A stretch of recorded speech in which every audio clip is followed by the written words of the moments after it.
동무회를 지금 달리고 있는 박인선입니다.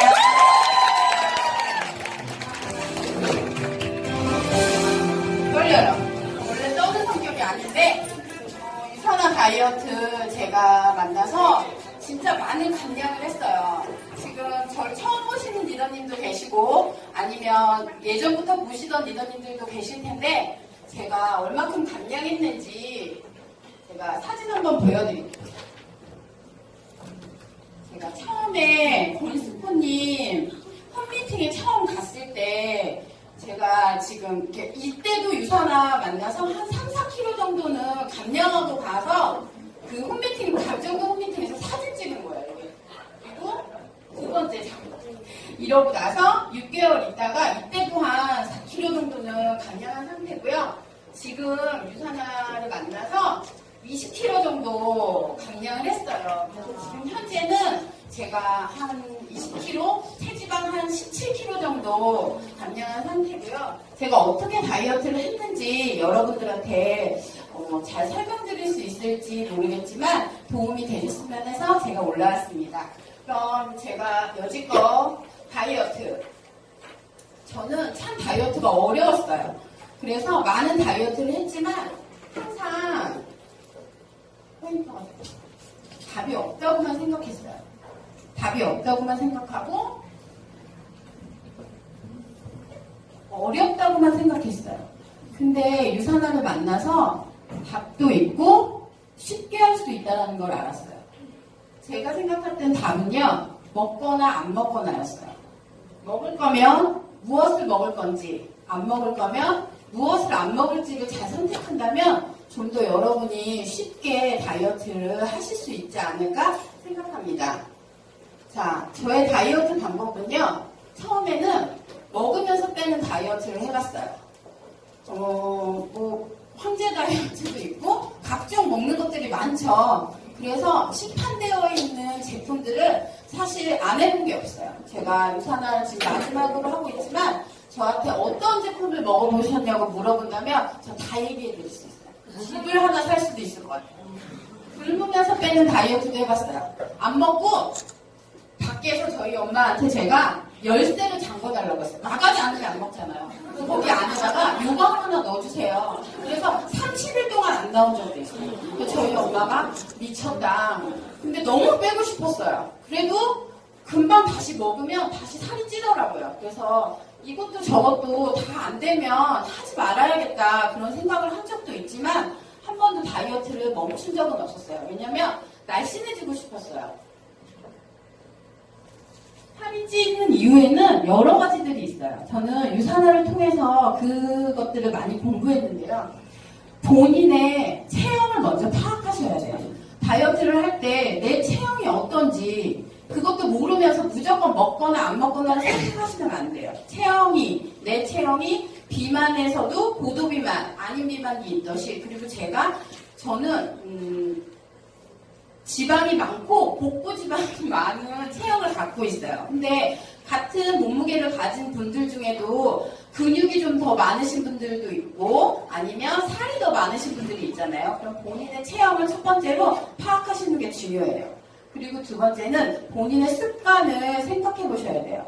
저는 지방이 많은 체형을 갖고 있고 탄수화물을 많이 먹는 습관을 가지고 있더라고요. 근데 그 전에는 제가 탄수화물을 많이 먹는 거라고 생각하지 않았어요. 저는 항상 절식하고 안 먹고 그렇다고 생각하고 있었지만 사실은 단백질보다는 탄수화물을 많이 먹는 식습관을 가지고 있더라고요.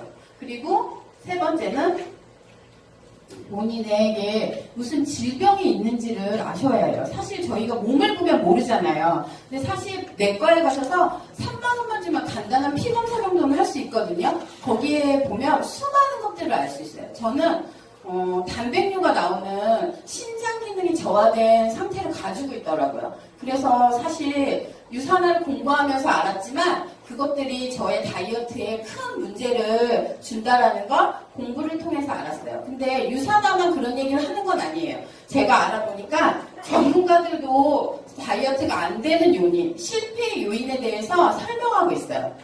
그거는 영양의 불균형. 왜?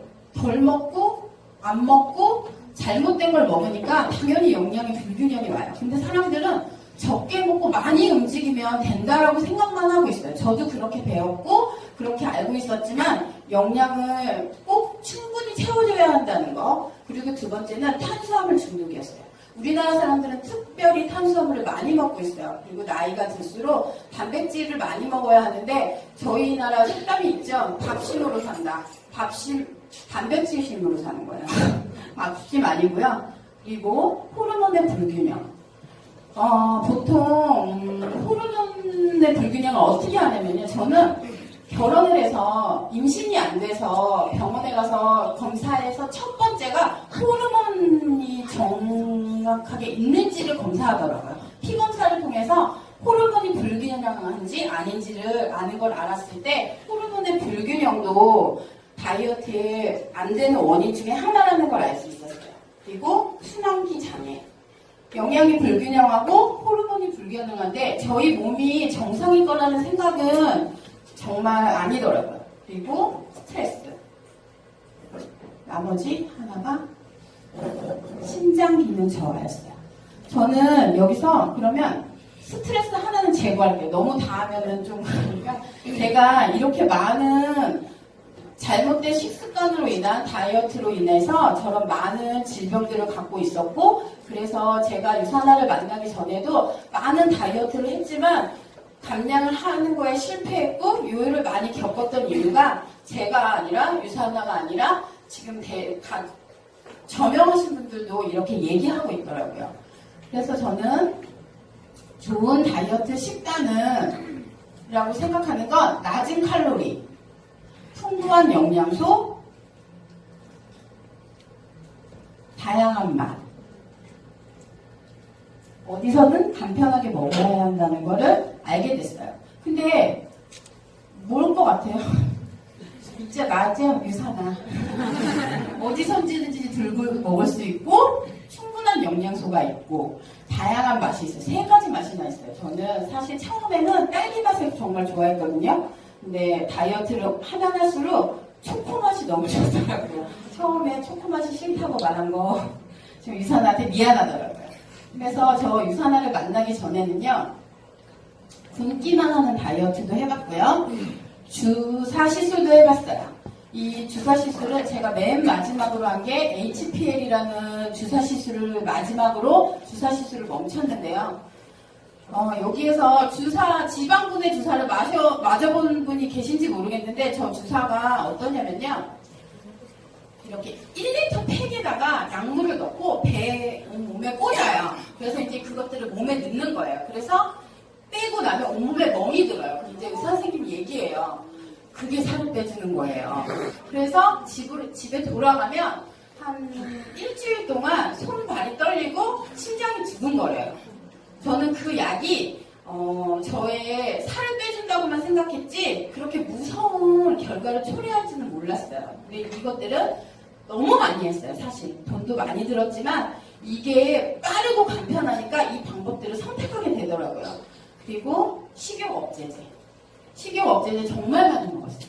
근데 제가 식욕억제제가 정신과 약이라는 걸 아시는 분들도 있지만 모르시는 분들도 많아요. 이게 정신을 조절해서 입맛이 없게 얘기하는 거고 그걸 먹었으니까 내가 밥을 덜 먹겠다는 의지를 세우기 위해서 먹는 거예요. 근데 이것 또한 부작용이 손떨림, 가슴 두근거림, 불면증이 많더라고요. 그리고 한방 다이어트, 한방도 마찬가지예요. 거기에 들어있는 성분들이 저의 건강을 해치지만 살은 분명히 빼줘요. 하지만 요요는 분명히 오고 영양이 안 좋다라는 사실. 그리고 단식원, 굶겨요. 아무것도 안 줘요. 소금물 얼마나 줘요? 가다 놓고 아무것도 안 주고 돈 받고 여기 들어가니까 빗장을 쳐놓죠. 그리고 못 나가요. 그래서 들어가게 됐어요.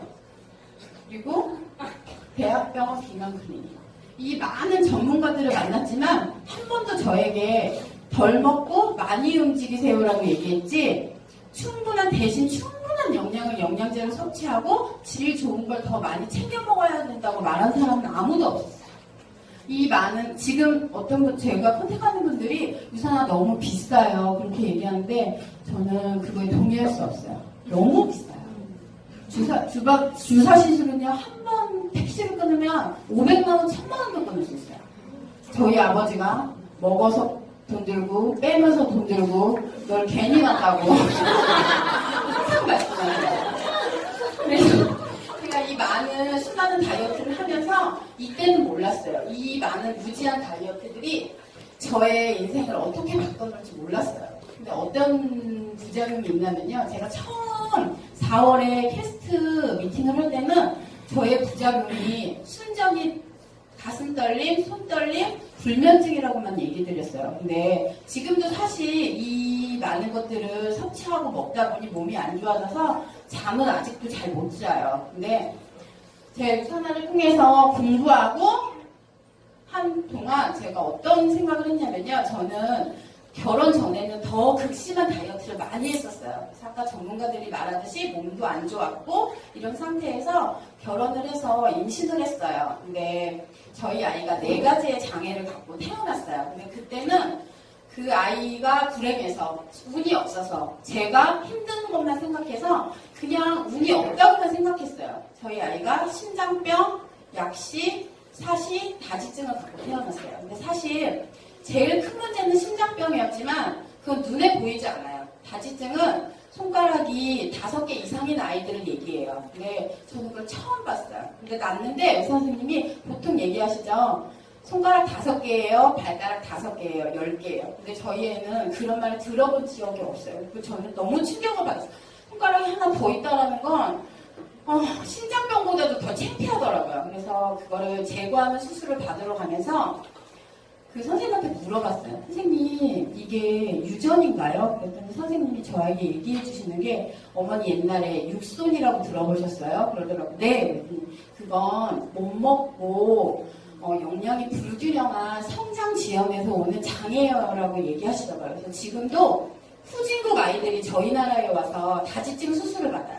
옛날에 유퉁 아이가 다지증이 있어서 우리나라에서 수술을 받았거든요. 그 이유가 못 사는 후진국 아이들은 엄마가 영양이 불균형하기 때문에 나타나는 증상이래요. 그래서 저는 그때는 사실 그거에 대해서 몰랐는데요. 이렇게 공부를 하면서 저희 아이가 가지고 있던 그 질병들은 다 제가 몸을 건강하게 하지 못한 상태에서 아이를 가졌기 때문에 나타나는 증상이었다고 생각해요. 그래서 저희 둘째 아이는 다행히 심장병과 약시와 사시는 없지만 연년생으로 가져서 그런지 다지증을 같이 가지고 태어났어요. 근데 큰아이는 다행히 살만 있어서 제거만 하면 되지만 저희 둘째 딸은 한 손가락이 나빠서 그 손가락에 장애가 있을 정도로 심한 다지증을 가지고 태어났어요. 그래서 여러분들도 혹시 컨택을 하실 때 가임기 전에 여성들에게 이 얘기를 꼭 해주셨으면 좋겠어요. 다이어트에.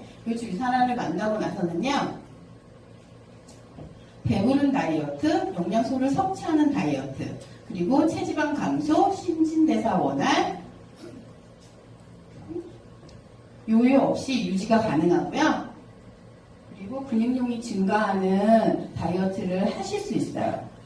그리고 제가 한 다이어트 프로그램이에요. 보통 지금 이 2번째가요. 보통 유산화에서 말하는 다이어트 프로그램이에요. 근데 저는 고도 비만을 갖고 있어서 제가 이렇게 프로그램을 했어요. 저는 1단계 리셋을 한 달 정도 했어요. 여기서 영양제는 충분히 메가로 섭취했고요. 2번째 2단계에서의 일반식의 탄수화물의 양을 60%에서 80%까지 제한했어요. 같이 먹으면 빠질 수 없어요. 그래서 그 일반식에서의 그 탄수화물 대신 뉴트리미를 더 먹기도 했고요. 두부나 고기 같은 단백질류를 섭취해서 5개월에서 6개월 정도 2단계를 했고요. 3단계를 지금 하고 있는데요. 지금 문제가 발생했다고 할 수는 없지만 먹는 양이 늘었음에도 한 번도 겪지 못했던 처짐과 어지러움을 동반하기 시작했어요. 제가 생각해보니까 이제 제가 갖고 있는 면역을 다 쓴 건가 봐요. 그래서 제가 다시 영양제를 1단계처럼 다시 메가로 섭취하고 있어요. 그래서 다시 살아나고 있고요. 3단계를 지금 유지하면서 지금 제가 한 8개월 정도 다이어트를 하고 있거든요. 근데 뭐 배가 고프다든지 그렇긴 하죠. 그렇지만 영양제 많이 먹으면 또 배부르고 파이버지 중간에 먹고 아니면 단백질 한 번 더 먹고 이러면서 버티면서 다이어트를 하고 있어요. 사실 거짓말은 안 해요. 배고파요. 어떻게 이것만 먹고 배가 안 고파요. 하지만 저는 실패했다고 생각하지 않았고요. 나는 실패한 적이 없다. 어떤 어려움을 만났을 때 거기서 멈추면 실패가 되지만 끝까지 밀고 나가서 성공하면 실패가 아니기 때문이라는 말이 있어요. 저는 아직도 숫자가는 짤만은 몸이 안 됐고요. 아직도 다이어트에 목말라 있어요. 그래서 아직도 감량을 하고 있고 여러분에게 한 1년 뒤쯤에는 정말 어쩌면 5호가 돼서 여러분한테 다시 쓸 수 있지 않을까요? 여러분도 자기만의 체형과 건강 습관, 질병만 체크하시고 유산화를 만나셨으니까 충분히 건강한 다이어트를 하실 수 있을 거라고 생각합니다. 감사합니다.